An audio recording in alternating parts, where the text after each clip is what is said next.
Hi friends, welcome back to our channel.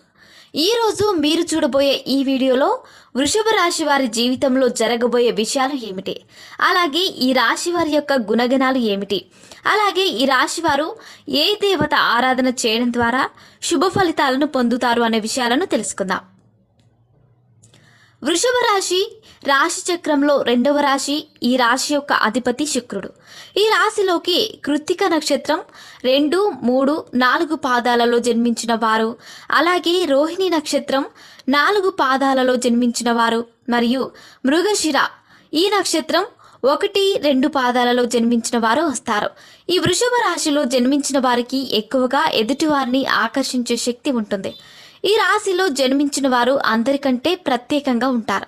ఈ రాశి గల వారిలో ఉన్న లక్షణాలు అందరికంటే ప్రత్యేకంగా ఉంటాయి. అందుకే ఈ రాశిలో జన్మించిన వారిని అందరూ తొందరగా ఇష్టపడతారు.